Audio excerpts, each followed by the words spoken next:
Alright, so today what we're going to do is a basic video on how to prepare your AEG airsoft electric gun when you first get it. Okay, it is going to have a little bit of break-in period. There's going to be things that you're going to want to clean. Afterwards, everything I'm going to show you is also going to be part of your maintenance schedule. After I'm done showing you this, what I am is I'm going to show you what the parts look like that you can't see that are inside the gun and what it is that you're actually maintaining, and I'll give you a little bit more information why. Alright, so what I'm going to do is show you what you need to do to condition your new airsoft gun. Basically, this is for AEGs, airsoft electric guns. Also, this conditioning is something you're going to want to do on a regular basis. Okay, and these are the items you're going to need. Silicone spray. Okay, this does not come with your gun. Make sure you purchase it. Paper towels. You're going to get them and you're going to cut them into strips about a ½ inch long. Okay, and just take them, keep them in a Ziploc baggie because you're always going to need them. It's a given. The other thing that comes with your gun, which you're going to need, is your cleaning rod. Okay? So those are the items that you're going to need for what I'm going to show you on maintaining and conditioning your brand new airsoft electric gun. Okay, so now we have our new airsoft gun. What you're going to do is the first part of conditioning for the internals of the gun.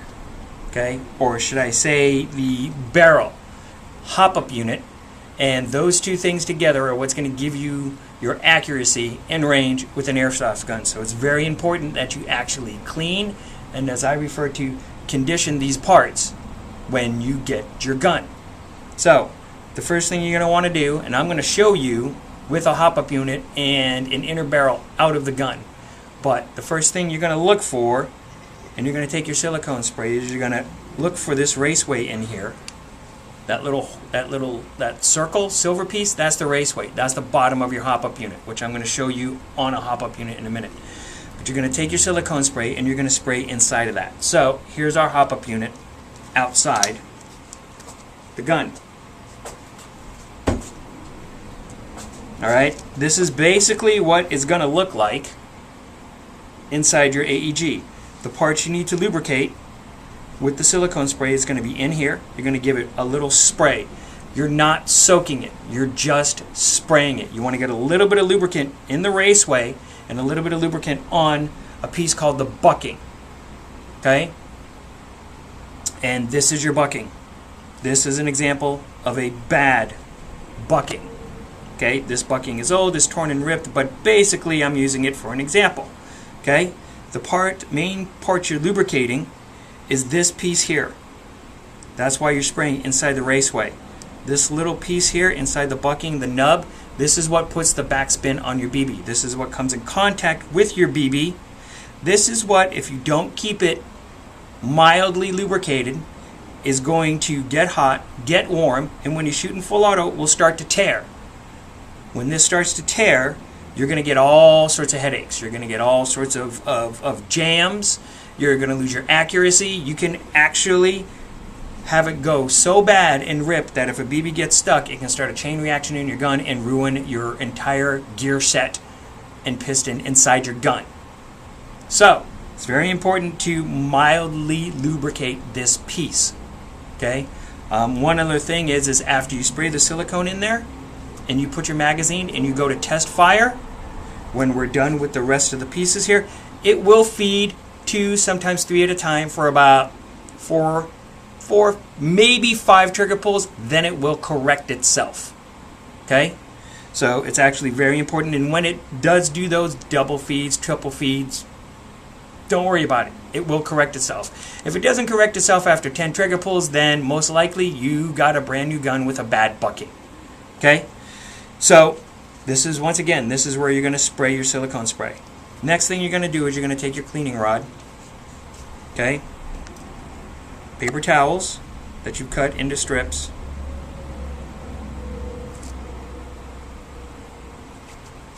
pull it out. I'm going to move away from the camera for a second. Spray it with silicone spray. I sprayed it with silicone spray. I'm going to take it and twist it,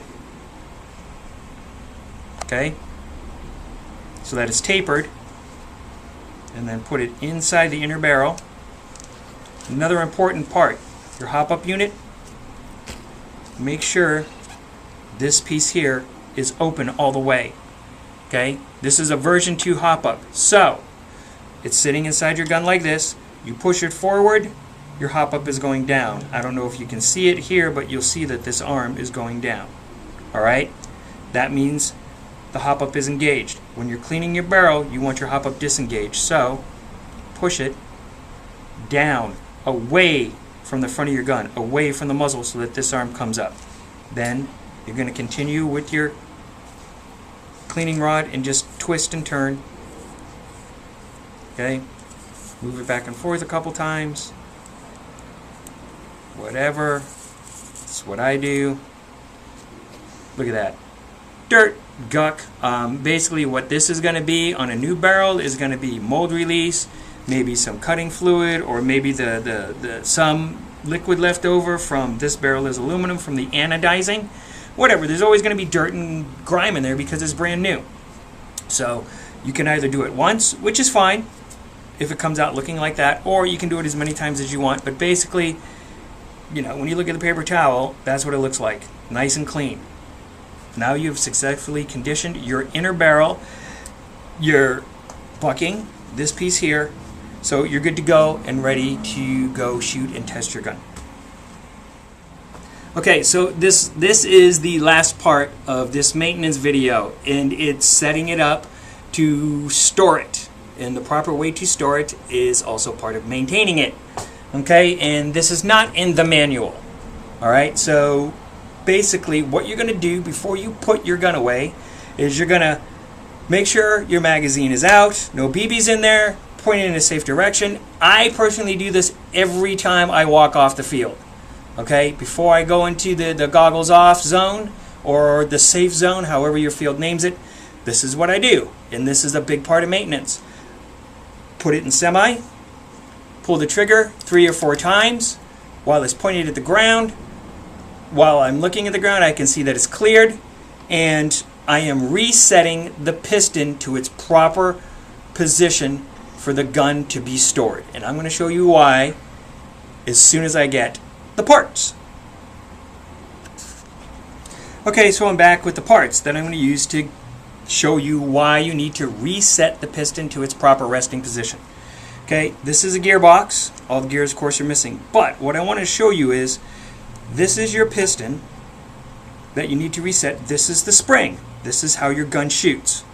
Okay, your gears spin this piston. Now, I'm not going to compress the spring, but I'm going to move the piston as an example. The gears spin it, they pull it all the way back to about here. Then it gets released, the thing flies forward with an incredible amount of energy. That gives you your burst of air to shoot your BB. Okay?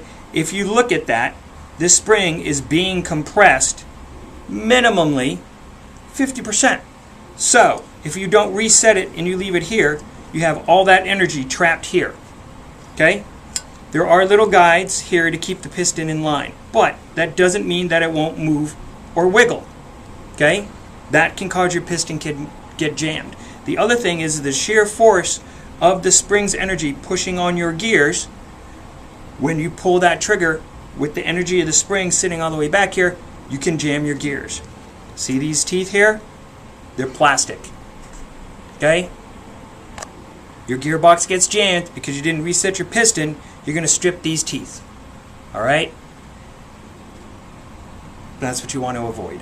So, remember, before you put the gun away, when you walk off the field, before you put it in your gun bag, take your magazine out, clear it in a safe place by pulling the trigger 3 or 4 times, while with your iPro on, watching and making sure you see BBs exit and see that no more BBs exit, and then put it away after shooting in semi, making sure your piston is in the correct position for it to be stored.